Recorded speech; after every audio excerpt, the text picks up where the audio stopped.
Welcome to Reviving the American Family. My name's Zach. I'm April. All right. And we've been gone for a little bit. I've been A week. traveling. Yeah, a week or so, maybe a little bit longer, but I've been doing some traveling. So got back yesterday and wanted to do another podcast. So there's been a few things that we'll talk about that's been going on in the world and hit on those subjects. But I was thinking a lot about Jordan Peterson and wanted to talk about him. He's like, I would say, in my opinion, and I'm not like some psychology major, but I would say he's probably the most well-known psychologist or psychiatrist. I'm not for sure what his exact title is of our era, especially on the conservative movement. Most people know him either from when he first started back in 2016 of being really well known, or now he works for the Daily Wire, so which is the Ben Shapiro platform. So first, to kind of give you some information for those that don't know, a little bit of a backstory on Jordan Lee Peterson. So before he was kind of the icon that he became, Peterson was relatively pretty obscure. He was a clinical psychologist, so he was a psychologist, not a psychiatrist. He was a professor at the University of Toronto in Canada. He spent decades researching psychology of belief and how ordinary people become capable of the atrocities seen in Nazi Germany and the Soviet Union.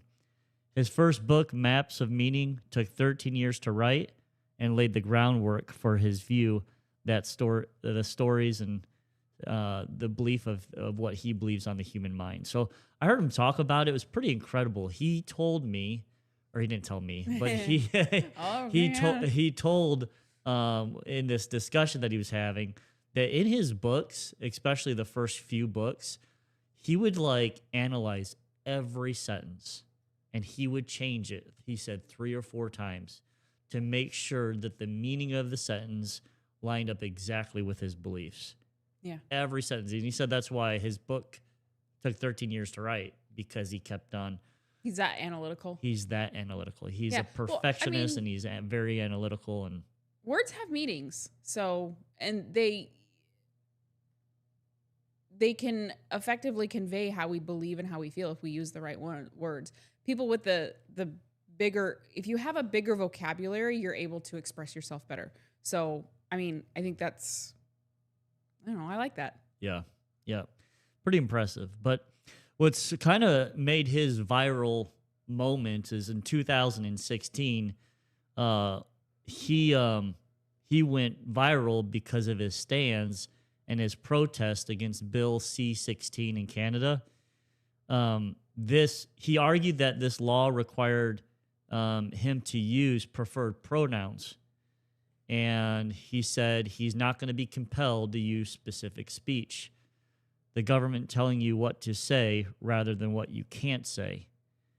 So I think if you remember, 2016 was like really when the pronouns and some of the movements that we see right now started sparking up. It was when woke really kind of started to rear its ugly head. Yes. So, we saw a lot in the United States, but Canada is much more liberal than the United States. It was happening a lot sooner in the UK and Canada than it was down here. Yeah. So as a professor, he was upset that he was forced to use preferred pronouns. Now, he said, I'll use them if someone really believes that. I think I remember him saying that, but he said some people, they're just trying to mess with you. And he said, I want to be able to choose, what pronouns I decide that I'm going to use and not be forced to. To his fans, it says this, to his fans, he was a defender of free speech, traditional masculinity. Now, he doesn't look like, he's not some like big buff guy. He's kind of, probably, I don't know, he's probably was in his 50s when he first started, and I would guess he's in his 60s now. Yeah. He definitely has a strong personality. So he definitely has a masculine presence. He stands his ground. Even what I loved about what I loved about him is that he was willing to sacrifice everything. I mean, his license, his career. He was willing to go, head to head with the law there. So I thought that was pretty impressive that someone that had a lot to lose. It's easy for some of these teenagers or young people to go out to protest certain things when they don't, and some things you just don't have anything to lose, especially if you're kind of, with the mainstream. You're not swimming against the stream. Right. Where he's in the middle of his career. In a profession that is extremely liberal. In a profession that is extremely liberal. He's not going to have too many alliances. No. And fighting against what he thinks to be incorrect. Jordan Lee Peterson has... Jordan B. Peterson. Jordan B. I got that wrong. Yeah. Jesse. I'm thinking of Jesse. I know you are. Anyway, he... to his critics, he is the gateway to the alt-right. Everybody called him a Nazi and alt-right. He's pretty mild. I would say he's pretty liberal compared to conservatives. Yeah, but they called him misogynist and transphobic and all this other stuff. His obsession with hierarchies, he's famously compared human social structures to those of lobsters, becoming a lightning rod for debate over whether inequality is biological or socially constructed. Now, he moved to the Daily Wire in 2022. So I always wondered why he did that, but I don't know if it was just to have the support. I think it was for protection. Yeah. I think they were really coming after him, and I think he needed to hitch his wagon to something stable and secure. Yeah. Otherwise, they were going to take him down. I probably am it was strategically a good idea for him. Yeah, I think so too. As far as the legality and have some type of protection and those types of things. But I'll be honest, like since that move, I haven't really watched him. I haven't watched him either. I feel like he's just not the same. And I think sometimes when you go from being so independent, you can say whatever you want about any subject. And then you're handcuffed a little because, Daily Wire has the rules. Remember remember when Steven Crowder was kind of a free agent and he was thinking about going to the going back and forth with him. Yeah. And they offered him a big check, but they also had all these stipulations, they were going to muzzle him, and Steven Crowder's not the guy that's going to get muzzled. Yeah. So. Yeah. So I kind of feel like with Jordan Peterson that he has been, I don't know if I want to say muzzled, but it just doesn't feel the same. I liked when he was interviewing Dr. Phil. I watched those episodes. But after that, I really haven't been following him too much. Yeah. So now there has been a couple things that I've seen of him that's been a little bit, I don't know. I've been a little bit frustrated with him. Did you watch him on Jubilee? Clips. Yeah. So there was a Jubilee that was called, I think, 20 atheists versus Peterson, or I don't know if it was called versus a Christian, but there's at one point where this vlogger named Danny asked him point blank, "Are you a Christian?" And there was like a strange evasion of the question where Peterson becomes defensive. He snaps back. He said, "You say that. I haven't claimed that." He told the challenger that his faith was private and he didn't have to answer. For a man who wrote a book about truth and responsibility, this felt like a denial to many believers, including myself. Now, I think, in my opinion, Jordan Peterson is so analytical that before he says he actually believes in something, he has to know. And I don't know if that's really how religious beliefs work. I think it's based on faith. Mm-hmm. And I don't know if many people can say they truly have sure knowledge, visual knowledge. And I don't know if that's what he's waiting for, to be able to say, yes, I know. If he really truly understands what faith is, or is he still just in his journey? Yeah. What are your thoughts? I think people like him, it takes a little longer because they are so analytical. They're not going to let just any little thing convince them. They're going to have a pretty sure knowledge of that. And I don't think that's a bad thing. It just takes them a little longer to get there. But I think people like him, when they do get there, they're pretty fabulous. They're pretty magnificent in their faith. Yeah. Because they know at that point. Yeah, they might take a little bit longer. But I would just say he needs to be careful on going on those things, because I think he looked pretty silly, and I think it hurt him by going on that, because if you're going on that and you're arguing against atheists, you better be able to say, I believe in God, I believe in Christ, or whatever his beliefs are. He shouldn't hide it. He should be able to say, if someone asks him, is he a Christian? Yes or no. He could say, I believe in God, but I don't know if I'm a Christian yet. And I think people would respect that. I know personally, I lost a lot of respect just because he couldn't say it. Well, even if you aren't really there, he could have responded with something like, I'm headed that way. Yeah. I think that's the way I'm leaning. I'm not sure. Yeah, I'm on that path. Yeah.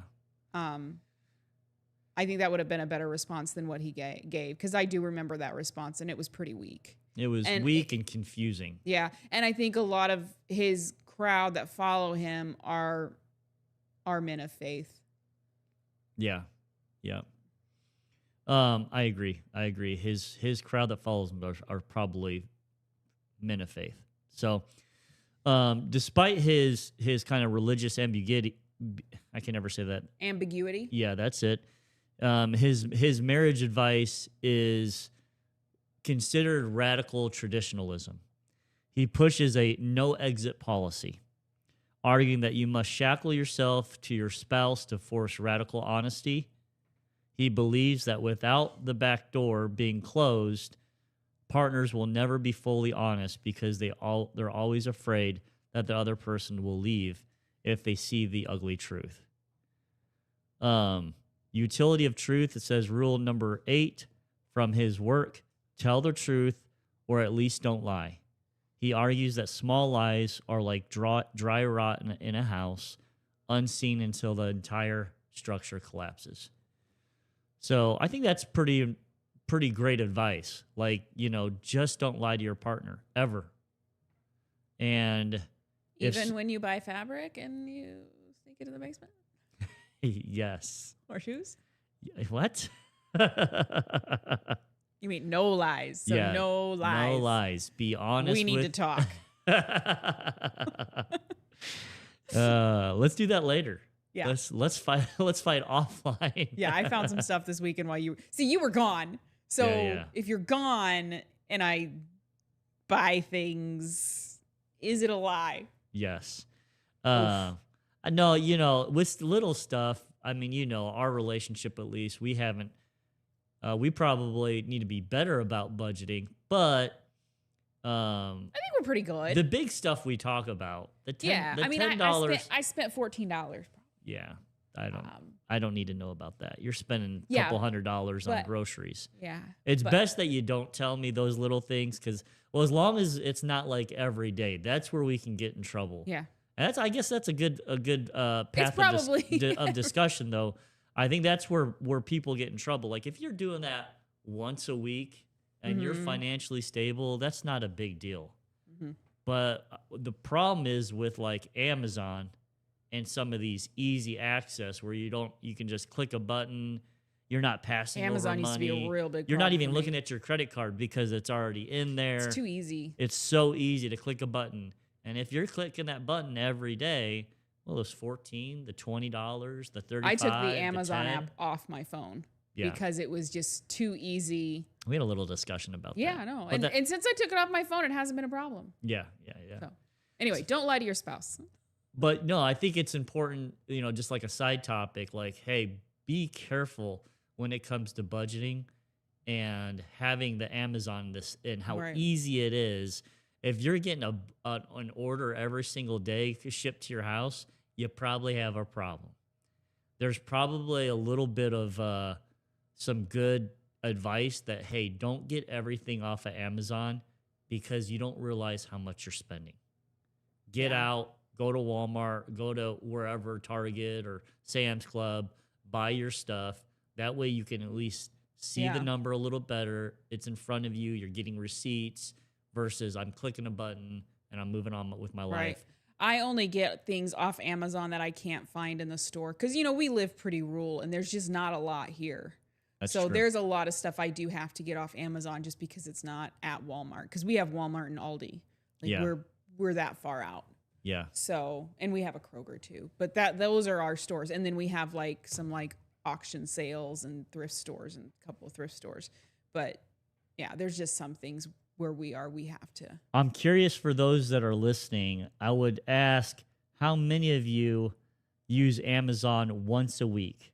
If you use it once a week, type in 1. If you use it more than once in a week, type in 2. If you want to. I know we're getting a little personal here, but it'd be interesting to see kind of where people are at. And I don't know if I use it once a week anymore. I don't think you do. I don't know if once a week is horrible. I don't think once a week. It depends on how much you're getting. Yeah. Usually, like I get stuff. Like I'm on it probably once a week at least, but I'm adding things to the cart that I know I need, and then I will buy it when I finally need everything, and I'll have like 3 or 4 things come to the house at once. Right. Yep. So That's good advice is just be careful with the yeah, Amazon. Amazon was something I really had to learn how to use. Yeah. Well, going back to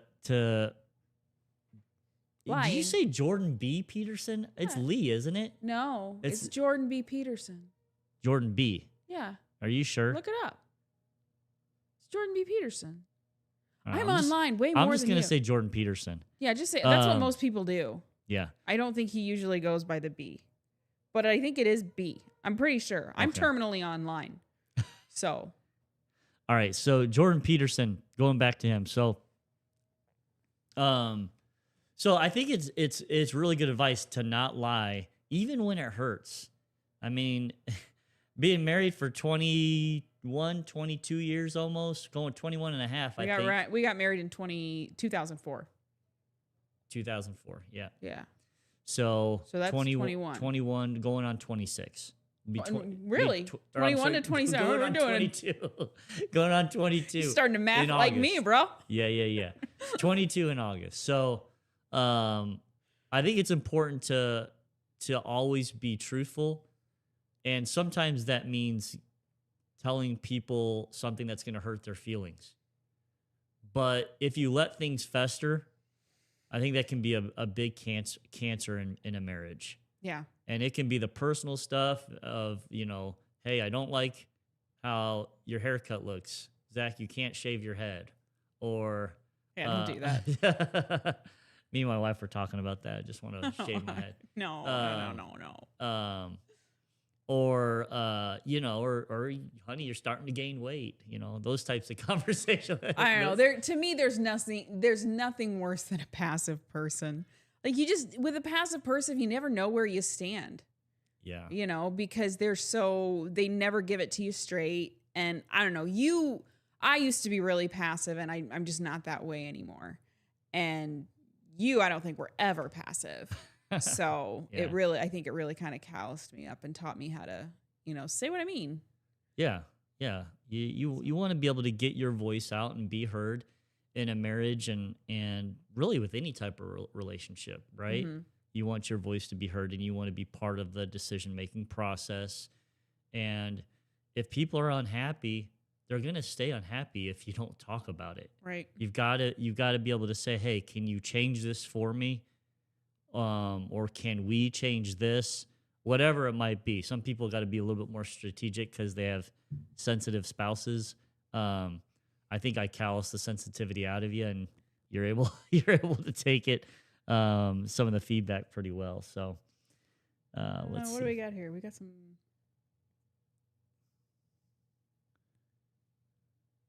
Yeah, just a lot of Crystal saying no lying.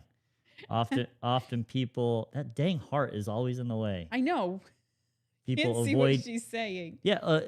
Type in a couple of ones, Crystal, so it pushes that up so we can see it. Yeah, do that. But I think what she's saying that people try to avoid conflict. Maybe if I turn it. Oh, that worked. And when people try to avoid conflict, it just builds. Like, just talk it out. Mm-hmm. And I do think something that I've had to learn is how to strategically bring things up. Like, when people say, be brutally honest, well, I don't know if you need to be brutal with your honesty. And that's the problem with me. Is like sometimes I'm a little brutal. I need to be a little softer with my honesty. There's definitely a technique on telling people that they need to change. There's a technique that people have to learn. Yeah. And when you do it the right way, it can be received a little bit better than trying to shove it down someone's throat, or maybe if you're just mean about it. Yeah. And I don't mean to be mean. I'm a woman of little words, Some stuff happened, now it's over type. Great storyteller. Great storyteller. Yeah. What's that? What's that? You got to say the show. No one knows what we're Secret talking Life. about. So I watch a lot of movies, so I quote a lot of movies. And there's The Secret Life of Pets 2. It was Harrison Ford's character. He voiced a dog named Rooster. And Rooster was just kind of a country dog, man of little words, said what he meant what he said type dog. And there was a scene where they're like, hey, tell us the story. Rooster can tell us. And he's like, yeah, some stuff happened. Now it's over. And then another dog said, oh, he's a great storyteller. So I can sometimes be Rooster. I can say what I mean and mean what I say, but it's not always politely. Yeah. So more recently, Peterson has, and this is, I believe, after that Jubilee, he has said that he's a struggling Christian, or a new kind of Christian who acts as if God exists. So he acts, I think what he has said, that he acts like, and I think he's probably always act ethical, moral, but I think he's still on that path and trying to figure it out. Many Christians argue that if you won't publicly confess the resurrection, you might be a psychological ally, but you aren't a believer in the biblical sense. I don't know. Yeah, basically, you're an ally of the believers, but you're not a believer, is what they're claiming. And I don't know. Being in our religion, we've been told a lot of times that we're not Christian. Yeah. So maybe I need to. I'm kind of judging Peterson in a way that I don't like to be told that I'm not a Christian. Maybe I need to look at it a little bit different. I grew up in southern Missouri, so being told I'm not a Christian doesn't really faze me anymore. So, yeah. I mean, the Christians I knew down there, I didn't really want to be associated with anyway. So it just doesn't bother me when people say, "Oh, you're not a Christian." I'm like, I don't care what you think. Yeah. There's the blood coming out again, though. Yeah, I guess the point is that if he's honest, everybody's on their path. And some people are further than others. If Jordan Peterson is on a path where he can say, I believe there might be a God. I don't know if I'm Christian, but I'm acting like I am, then I think he's trying. Yeah. And I don't need to give him credit. It's God that knows. It's Christ that knows where his heart is. And that's probably good enough for right now. So I can appreciate where he is and where he's trying to get. And he's, like you said, he took 13 years to write one book. He's so analytical, but once he gets it, he'll get it. Yeah. So. And I just think, I think Christ is liberal and conservative at the same time. And he is very liberal with his love, and he will meet you where you are. And I think the amount of time we need to take is the amount of time we need to take, and he'll meet us there. Yeah.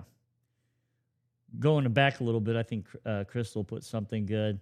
We do weekly check-ins, things we appreciate about each other this week, and then things I need more of or better handled this week. Ask each other how you can serve and love each other better. I mean, that's pretty good. I like that advice. A weekly check-in. Mm-hmm. And I think those check-ins are good for any relationship What's that? I liked what she said a lot. It Yeah. makes me happy. I think that's good to do those weekly check-ins with your kids, really Mhm. with any family member. Yeah. So I like that advice, Crystal. Like what Chris said. What'd Chris say? You read it.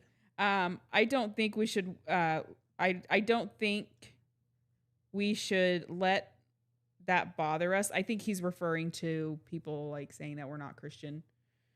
Jesus is the one who will judge us. And I think that's kind of like when I would see these Christians, they would claim they were Christians and tell me I wasn't Christians. I think that's the exact mindset I had. It's like, I know I'm a Christian. I know Christ knows I'm a Christian. I don't need your label. Yeah. So, and I think that's that's where I am with it. Like, it just doesn't bother. It doesn't growing up in the South, it just doesn't. I don't think faze it me needs to anymore. bother, but I think we should be able to know the gospel good enough to defend where Oh, for sure. where we stand. Yeah, I think that's true. But it in the end, it's like what they believe about us doesn't really matter. Yeah. Like whether they believe we're Christians or not.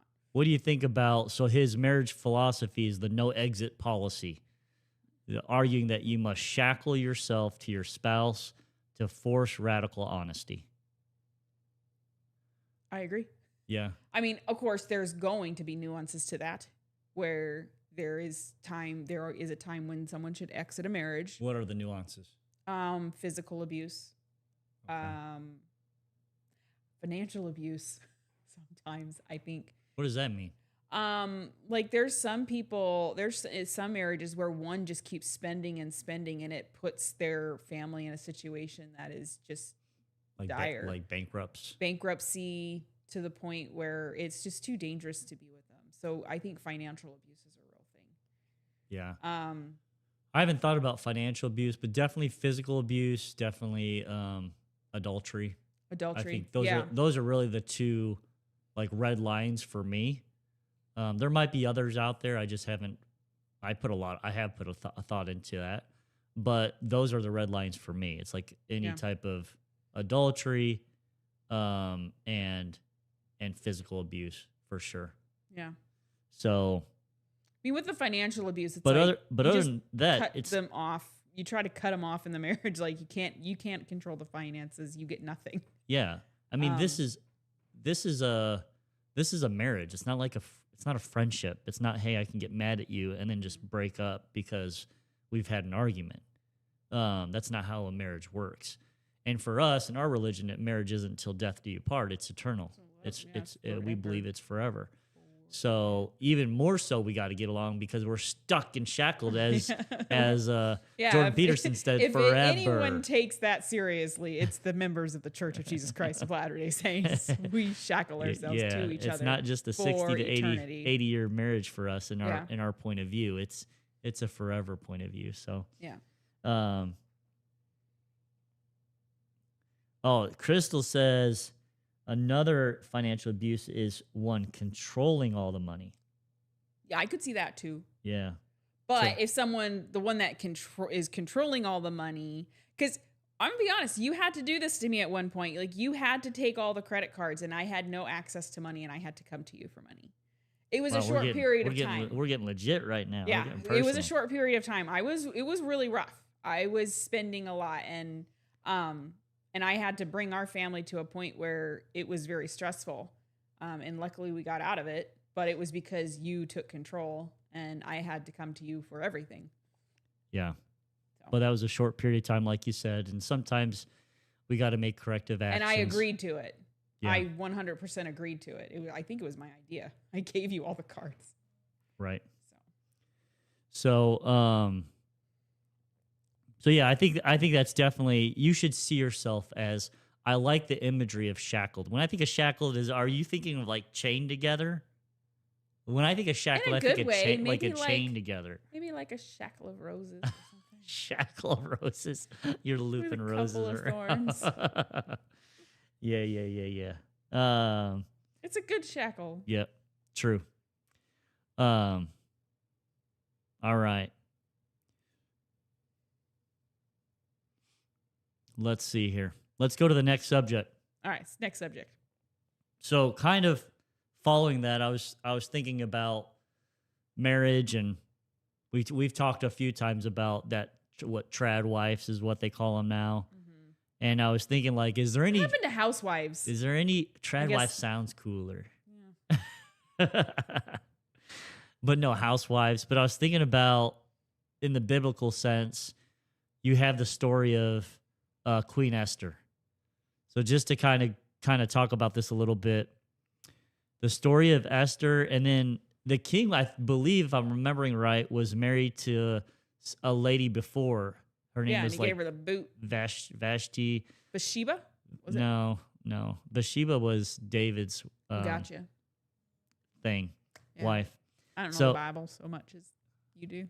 so to understand this, we're going to look at these two queens. We had the first queen refused the king's command and was banished. Um, and I believe, if I'm remembering right, and you guys can correct me, but I think he was asked to kind of come out and show her beauty and these types of things, and she was basically like, "No, I'm not doing that. I'm not. I'm more than just beauty. I'm not going to come out and show off for the other people." She's a real feminist. So she was like, "Yeah, well, that's what." The when OG when I was feminist. researching it, it basically said she's like the OG feminist, right? So anyway, he ends up, Doesn't he kill her?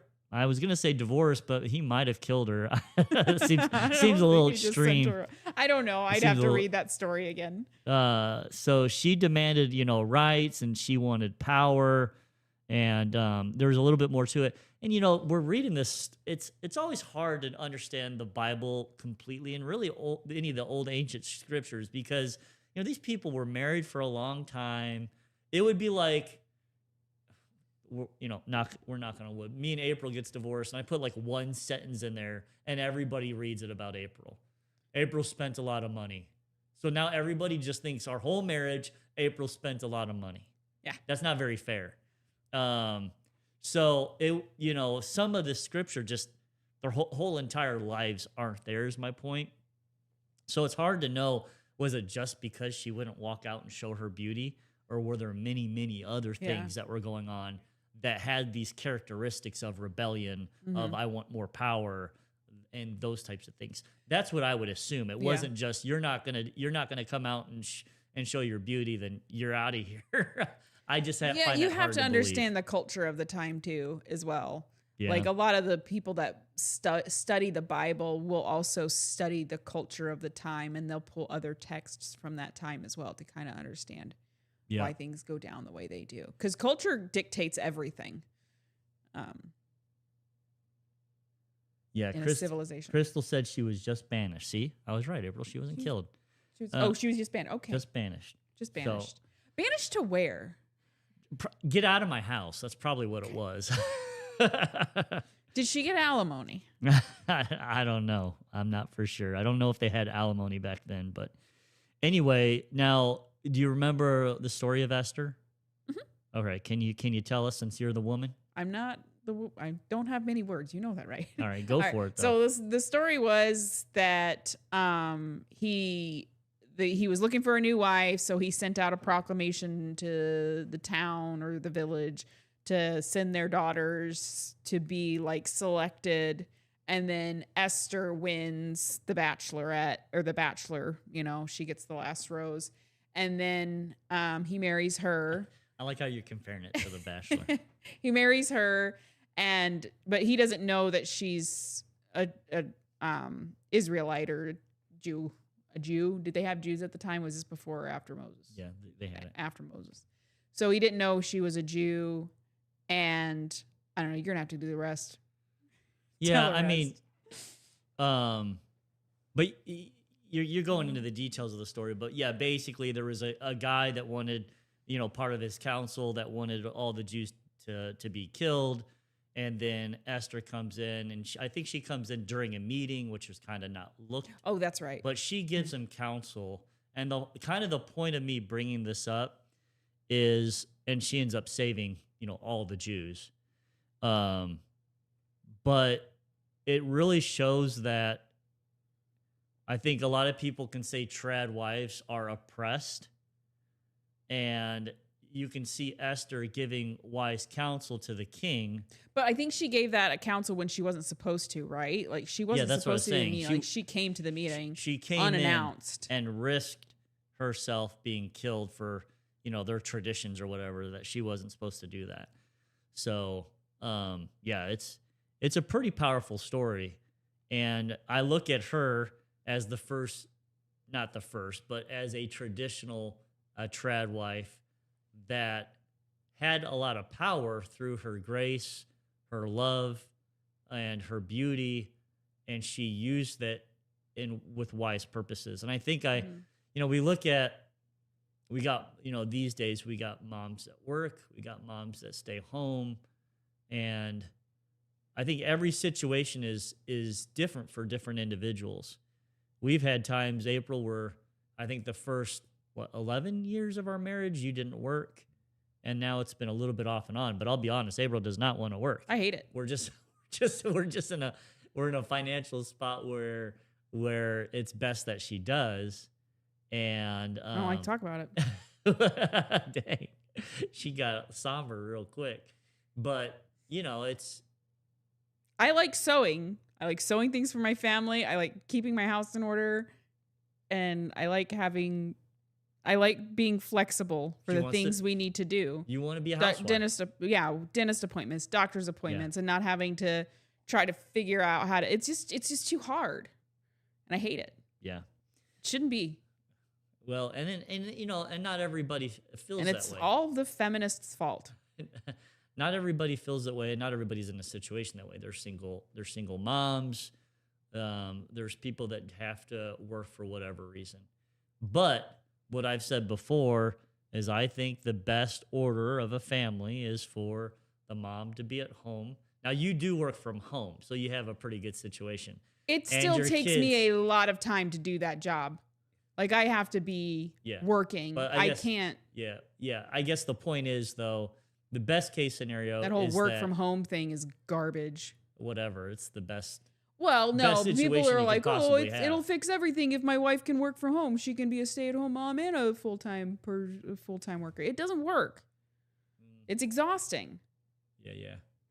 Well, let's not get her too upset, guys. We'll move on. She's not taking it well. All right. But I guess if I had the best case scenario and it worked out, I would want April to just be a mom and be able to make sure all the errands are ran, the kids, we got 4 kids, so there's a lot of appointments that need to be done. The food needs to get bought, the clothes need to get bought, the things around the house need to get done. I mean, it is a full-time-ish job. I'm going to say full-time-ish. Full-time-ish. Yeah. Yeah. Is that okay? Yeah, but when I wasn't work, my church callings, I gave my church callings more attention, which I really liked as well. Because being the young women's president, even though there's 4 girls, if I had more time to put into that, I could do better activities and be there for girls' camp and drop on a dime to go take them to FSY, things like that. Things like that we I can fill my necessarily time do. perfectly fine. Yeah. There's plenty of things I can do to fill my time and be productive. Yeah, with 4 kids, and that is, and it never stops. When your kids get older, then you become grandparents, and I think grandmas want to do something similar. Yeah. So, I think it's important, and it's good for women to have that as a choice, and I want that for every woman that wants that for themselves. I remember you remember there was like a YouTube video. I think it was a girl was going to college, and she was ticked off, and she's like, I know which one you're talking about. Do you remember what she said? She was like, I'm just going to school and putting on my backpack to be independent. Women. Yeah. I loved it. It was awesome. She just wanted to be a mom and have kids. And she's like, thanks a lot. Women. I think that's, there's a lot of women that want that. I think there's a lot of women that feel that way, that they have to work, and it's infuriating to them. Yeah. And I feel their pain.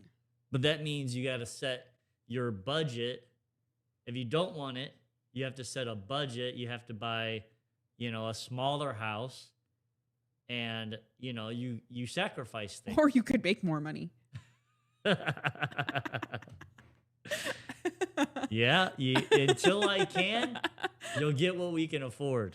And I'm fine with that. I'm fine with that. Yeah, I don't know about that, but we've been looking at that's houses. for another discussion. We've been looking at houses. And who's been looking at smaller houses?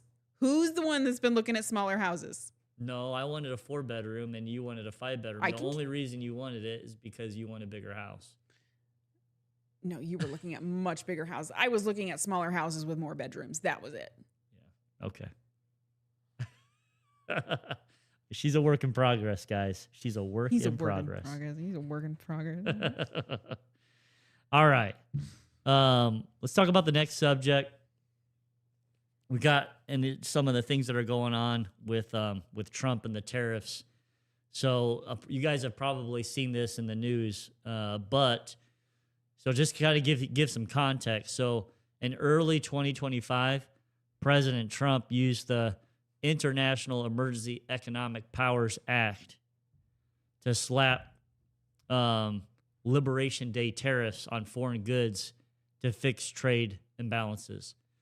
So you can imagine, or you got, if you can remember, I think it was like everybody's tariffs went up to 10%, and there was some countries that were much higher, depending on the imbalance or some of the strategic purposes that the Trump administration had. Now, I remember, well, just to kind of keep going through this before I go into that. So there's a current ruling that the Supreme Court ruled on, and they ruled 6-3 that the president cannot use these tariffs to, they can't be imposed, is basically what they've said. Chief Justice Roberts argued that regulating trade is not the same as taxing it. Under Article 1, only Congress has the power to tax. The court applied the major questions doctrine, stating that such a massive economic shift requires congressional permission. So now they're even talking about, like, what do you do with the tariffs that have already been collected? So the government has collected roughly $175 billion in tariffs that the court just ruled were illegal. Trump is fighting to keep that money while small businesses are demanding refunds. So basically, the small businesses in the U.S., the billions aren't going to go back out to the other countries. It's hard to say what's going to happen right now. I think there's like some states like Illinois or like Pritzker's asking for like $1,700 to come back to everybody because, they're arguing that we had to pay the tariffs. We had to pay extra cost. So that should come back to the people. So, but really those were collected from other countries, of course. And I don't know, I would assume if it had to go back, it was supposed to go back to where it came from.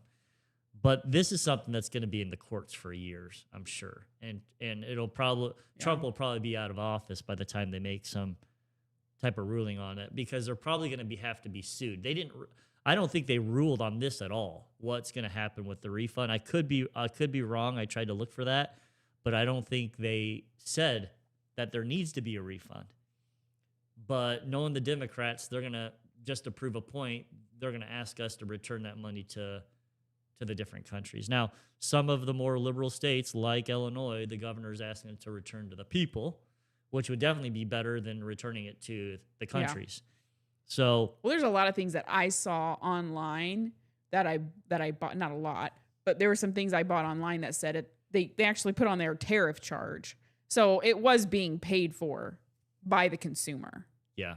So it needs to stay in the country, whatever they decide to do. Yeah. Yeah, I think some of the products, they had to notify you that there was a tariff on this product. Mm-hmm. So it's essentially getting passed down to you, but it's coming in as the product is coming into the United States. Mm-hmm.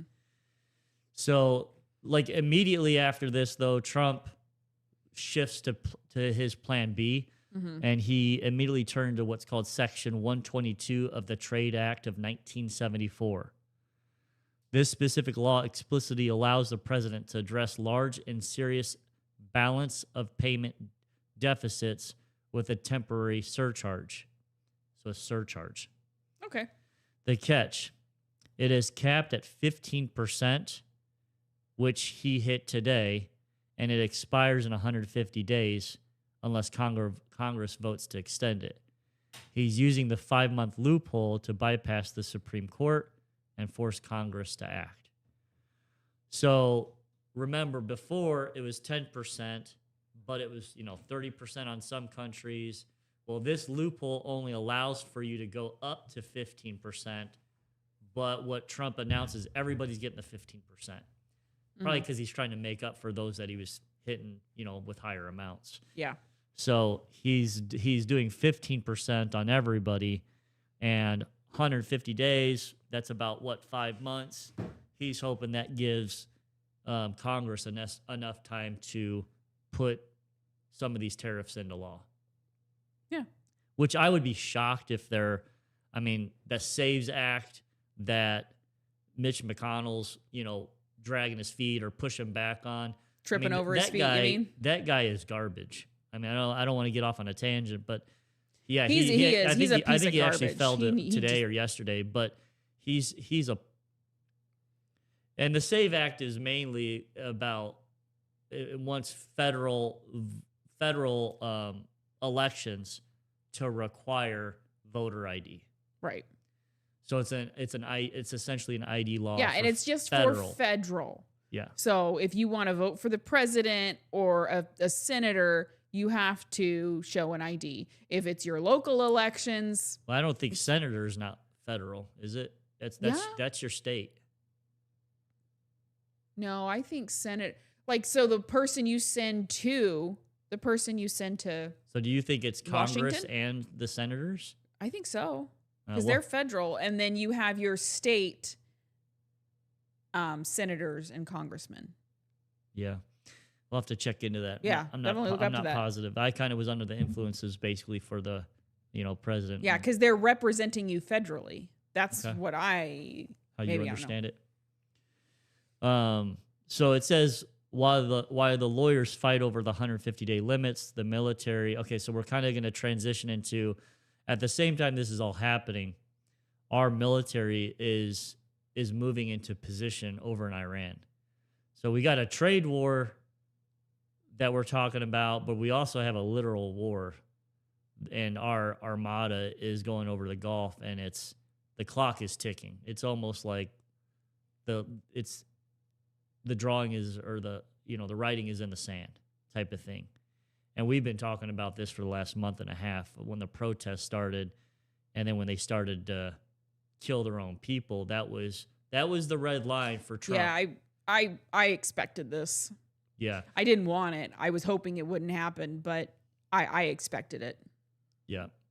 And one thing that I think we've learned about Trump, when he says he's going to do something, he's going to do something. And his red line was don't touch the protesters. And then they did. They killed thousands of them.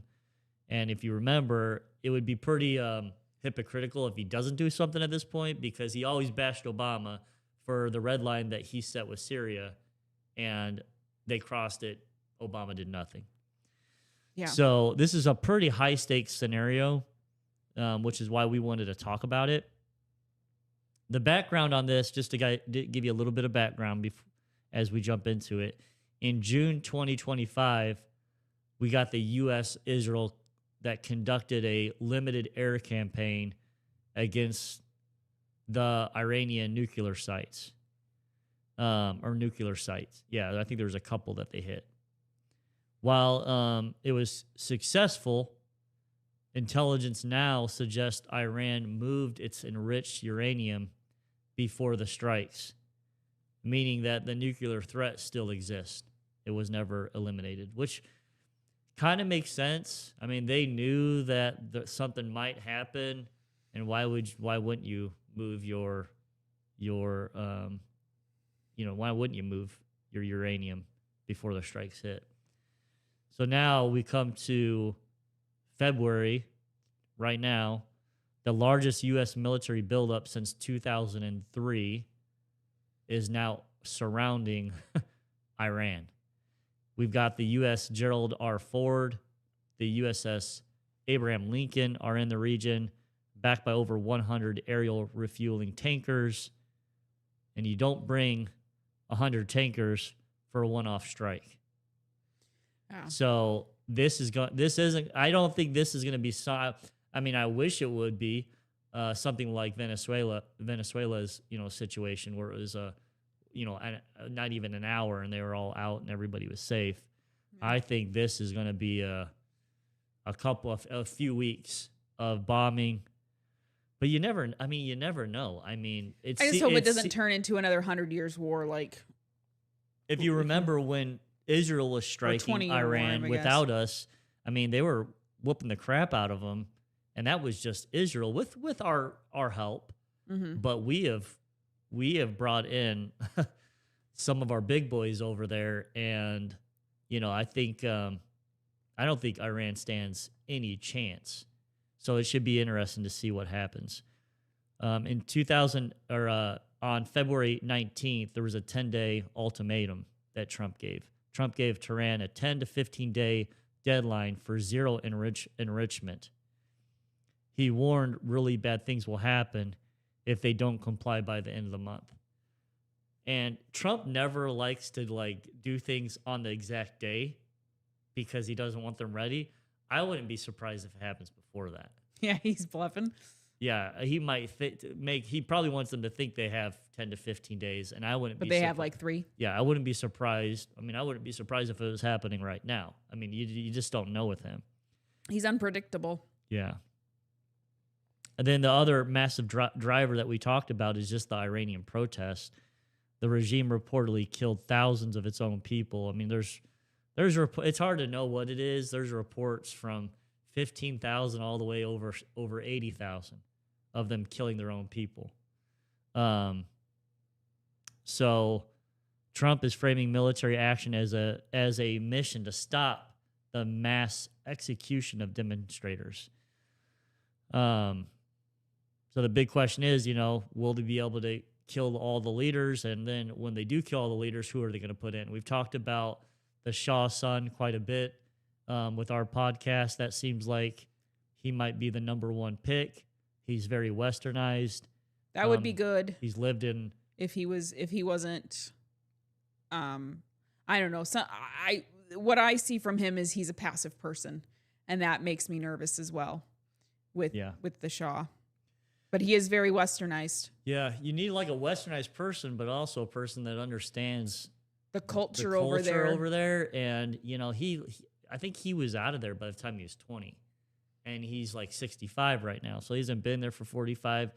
You kind of have to have a strong personality, strong leader for those types of countries. Yeah, and he might have it. I don't know the guy, but the people that I do listen to, PBD podcast, Patrick Bet-David, who is Iranian, he doesn't seem to have very much confidence in him and his leadership abilities, that he's not a strong enough leader is what it seems like it is. But so that is going to probably be happening within the next couple of weeks. And then the last thing I really wanted to talk about, did you end up watching the Tucker Carlson, Mike Huckabee interview? Just clips? Okay. So it was pretty interesting. Wasn't that one pretty old, or was that pretty recent? No, it was recent. Is this the second time he's interviewed? Not as an ambassador. Okay. So I'm sure he's interviewed, and remember Huckabee worked for Fox News at the same time Carlson did. So they have like a long-term relationship over the last 20 years. They know each other very well. Yeah, they know each other very well. But they definitely don't align on Israel. That's Huckabee for sure. is very like old school Republican, and Tucker is more MAGA, more just more independent minded. Yeah, I think he's kind of seen the media in the lies that they've peddled, and a lot of them that he peddled unknowingly. And he's mentioned that's upsetting to him. Yeah. So Tucker's kind of gone a different route. Yeah, and there's things that Tucker has said that I don't know if I fully trust him. I trust him on certain subjects, is what I'll say. Mm. But I don't know exactly what is in his head because it seems like things have changed and, people change, men change, women change. But I don't, I look at someone like I listen to Glenn Beck. I trust the guy. Yeah. I think he's sincere. I don't think he says things just because it clicks. I think he is kind of in my opinion, like the great thinkers of our times, the Benjamin or of our time. He's someone just I would very relate knowledgeable to, too Benjamin with history. Franklin or Thomas Jefferson, where I just trust him. I think he's trying to do the right things for the right reasons. What were you going to say? I mean, I like him because Glenn Beck, because he is very knowledgeable when it comes to history and understanding American history and just history in general. You can kind of notice patterns on what's happening in our world today. So you can kind of link those things together and make better predictions that I think he does with his content. So going back to Tucker, like I said, I don't agree with him on everything. I don't trust him on everything. I do probably line up with him on Israel and my thoughts there. So just to kind of read through this a little bit, they met at the airport. The interview was at the airport, and it was really over the GOP foreign policy and Christian Zionism. The American First confrontation, it says, Tucker Carlson repeatedly accused Ambassador Huckabee of prioritizing Israel's interest over the United States. His telling blows was, I'm mad at my lawmakers for not protecting my country with the care they've protected Israel.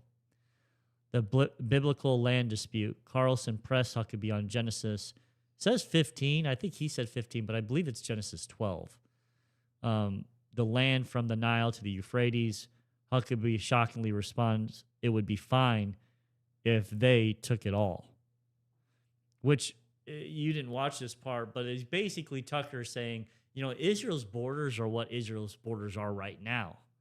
But if you're talking about Israel from the time of Abraham, it was very different. It was like part of Iraq and Lebanon and Jordan. And, he's like, well, why isn't if we're supposed to always back up Israel, what Israel was in the biblical sense, then why isn't everything? And Huckabee's answer was just weak and pathetic. It was like, well, it could be. It was basically what he said. It was just like, what? So now you want to go to what? You want to go to war with everybody in that area for the land? And that's not really what Huckabee was saying, but he got him cornered. Yeah, Tucker Carlson's point was like, hey, what is Israel? What is Israel? It's not the same as what it was back then. And it was a discussion over that. Is Israel in the biblical sense, or is it in the legal sense, like the borders and what it is right now? Is it is it blood? And then in my opinion, when they're using the scripture that it's Abraham's people, well, that's not just the Jews. Abraham had Isaac, Isaac had Jacob, Jacob had 12 tribes of Israel, and the Jews are just 2 of them. It's Benjamin and it's Judah. Mm-hmm. Well, what about the other 10? What about Manasseh? What about Ephraim? You could even say, what about the other wife of Abraham, who ends up being the lineage of the Muslims come from him? Yeah, Hagar. Hagar had, what's the son's name? Ishmael.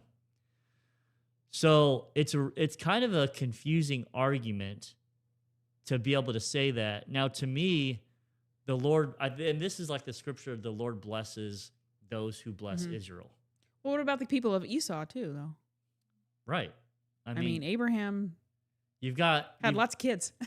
Yeah. So, I mean, you've got to kind of see that could mean a lot. Yeah. And people focus on Israel, and to me, they're doing it for political reasons, saying the Jews. It was never the Jews when he was talking to Abraham. The Jews did not exist then. Right. It was Abraham's lineage. It was Israel that they're going to bless. Which extends to way more than just two tribes. And if you take it back to our religion, it probably just in my opinion, We're it means Israel. we are the people of Israel. The people of Israel are adopted in once they believe that Christ is our Savior. Mm-hmm. And we are children of Israel, and we receive those blessings Through belief through and covenants. belief, covenants, and when you obey the commandments, you are blessed. Mm-hmm. So I think it's just people are taking that in a Too weird, literal. They're defining it too tiny. right. They're taking it in a weird. They're taking it in a regional direction Mm-hmm. where it's more about a belief, and if you obey the commandments and if you bless those that do, the Lord will bless you. Yeah. I mean, it's pretty simple. Now, do I want the Jews to have land and have them not be destroyed? Of course I want that. I don't want a Holocaust. And there probably is a good argument for they're surrounded by nations that don't particularly like them. I mean, obviously you'd have to be a fool to think otherwise. But I think that's the point that Tucker is making. Like, hey, you're using like a biblical reference, and the United States is sending billions and billions of dollars.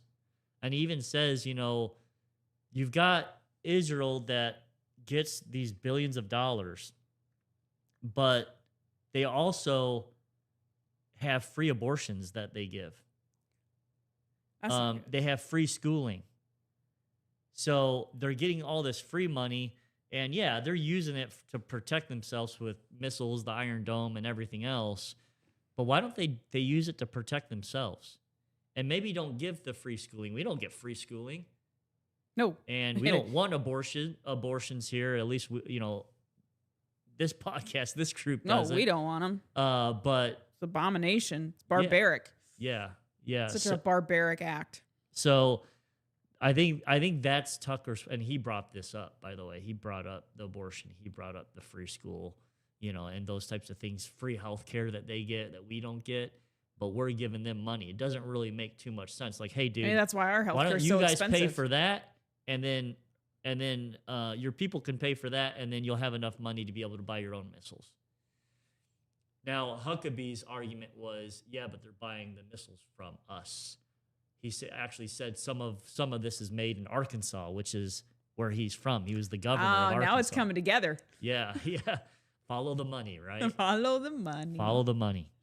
So anyway, I do think, when you look at Iran, I like the idea, if we go back to that, I like the idea of helping the protesters. And their leadership there is horrible. So also doing strikes against nuclear sites, I like that also. I do not want this to turn into some big long war. Yeah, and I think if some of our military guys were on, they're probably thinking all sorts of red flags here. Now, Trump has not been the guy to do those types of things. He hasn't brought us into a war. He's kind of been that anti-war peace president. He's boasted himself about that. So I do think this won't be some send in the troops and be there for a long time. He might send in troops if he's got to get, leadership in there. But what are your thoughts on that, April? Well, I don't think Trump's a war. I don't think Trump wants a war on his record. I think he is anti-war. I'm hoping this will be an in and out in a couple of weeks or a couple of months type things. And I think that's his goal too. I think that they are I think Iraq is in Iran or Iraq. What are we talking about? Sorry, I've lost it. Iran. I think they are in such a devastated state that it'll be easy to get in and get out, do a coup, replace the leader, and then help the country rebuild. Yeah. That's going to be the hardest part, is rebuilding because of the culture there. Yeah. Because of the extreme religious beliefs there. And they don't I think most countries aren't like ours where we have two political systems. We got the Democrats and the Republicans, right? Most of them have a whole bunch. And from my understanding, when I looked up, 30 to 40% of the people are with the protesters. They don't want. That's good. And then there's a whole bunch of other fractions that believe maybe differently. But that is a big chunk. I don't know if it's the majority. Well, if it's 30 or 40%, it's definitely not the majority. But that was a number that I saw probably a month ago. So it could have changed by now. Especially, things change when the government starts killing its people. People start thinking about things a little bit different. Going back to Carlson, he challenged Huckabee on the deaths of the children of Gaza, walking him through 1 Samuel 15, the command to destroy the Amalekites, and asked, because this is something that I believe Netanyahu said something about the children of the Amalekites, which basically seemed like he was trying to say that we're going to destroy these people, completely wipe them out. Jeez. If you remember never sounds good. If you remember that story, that's the story in the Bible where they're basically commanded to take out everybody, women, children, the whole thing. And then, Carlson said, do we as Christians believe it's okay to kill people's children? Huckabee defended the IDF's precautions as superior to any other nation. So, he did bring up, which I think is a good argument, they're dropping leaflets everywhere. They're telling them to get out before they do it. Allegedly, this is that's what the government is at least saying, and no one's ever done that. It's always Trump would never do that. He's going to blow the heck out of an area, but without telling people. But they're actually telling people, get out. We're about to blow up this building. So with that being said, they still killed 70 to 80,000 people, and only I think 60% of them were civilians. So their leaflets either didn't work, or the terrorists, Hamas, did not allow the people to leave the buildings because they want to be able to claim that Israel is killing a bunch of innocent people, which has also been a big point of discussion. So it's pretty much a lose-lose situation there. And I think that's how Israel has looked at it. Hey, we're sick of losing on our side. You guys came over to where we are. You killed 1,400 of our people for what they believe is no reason. And I only say that because there's whole who's occupying whose land debate. Yeah. So that's kind of where we're at there. And there's the interview was pretty testy, with Huckabee pointing to his American flag pin to defend his loyalty. It highlights a massive shift. The younger religious conservatives are increasingly seeing Israel as a malign force with outsized influence, while the old guard, like Huckabee, views support of Israel as a biblical mandate. The Ted Cruz's, the Huckabees.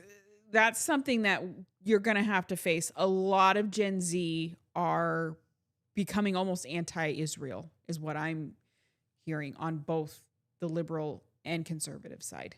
Yeah. The conservative side, they're just they think that the U.S. is being run by Israel. There's too much influence and they don't want it. And they're America first. They're truly America first. Yeah. And then the other ones are just the liberals are just anti-Jews. They don't like the Jews.